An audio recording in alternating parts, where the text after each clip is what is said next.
పూర్వకాలంలో మృదంగ మహర్షి ఆశ్రమంలో విష్ణుమూర్తి విగ్రహం ఉండేది. ఆయన రోజు భక్తి శ్రద్ధలతో పూజించేవాడు. ఆయనతో పాటు చుట్టుపక్కల ఉన్న మహర్షులు కూడా వచ్చి పూజించేవాళ్ళు. ఒకసారి కార్తీక మాసంలో వాళ్ళు అందరూ కలిసి అడవికి వెళ్లి ఒక పెద్ద చెట్టును కొట్టుకొని వచ్చి గుడి ముందు నిలబెడతారు, ధ్వజస్తంభం లాగా.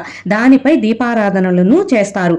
వెలిగించిన వెంటనే ఆ చెట్టు నుండి ఒక మనిషి బయటికి వస్తాడు. అది చూసి ఆశ్చర్యపోయి మహర్షులు ఎవరు నువ్వు అని అడగగా, పూర్వ జన్మలో నేను ఒక బ్రాహ్మణుడు, పెద్దలను అస్సలు లెక్క చేసేవాడిని కాదు, చాలా అహంకారంగా ఉండేవాడిని, ఎటువంటివి మంచి పనులు చేయలేదు, ఆడవాళ్ళని కూడా చాలా హింసించేది, హీనంగా చూసేవాడిని, పశుపక్ష కీటకాలుగా అన్ని జన్మలు ఎత్తాను, చివరికి చెట్టు రూపంలో జన్మించాను, దీపాలు వెలిగించిన వెంటనే నాకు ఈ రూపం వచ్చింది అని అంటాడు. మహర్షులు అందరూ ఆయన చేత చాతుర్మాస వ్రతం చేయిస్తారు, ఆయనకి ఉత్తమ జన్మ లభించాలి అని. ఈ కథ ఏమి చెప్తుంది అంటే, కార్తీక మాసంలో గుడిలో దీపాలను ధ్వజస్తంభంపై వెలిగిస్తారు, అంటే ఆకాశ దీపాలు అని అంటారు. అదే విధంగా దీపాలను వెలిగించి నీటిలో కూడా పంపుతారు. పశువులు, పక్షులు, దోమలు, కీటక, భూమిపై ఉన్న జీవరాశులు, ఆకాశంలో ఉన్న జీవులు అన్నీ కూడా కార్తీక మాస దీప కాంతులను చూస్తే వాటికి ఉత్తమ జన్మలు లభిస్తాయి అని దీనికి అర్థం. చూడండి ఎంత అందమైన ఆలోచనో కదా. జీవులు అన్నీ బాగుండాలని మహర్షులు లోక కళ్యాణం కోసమే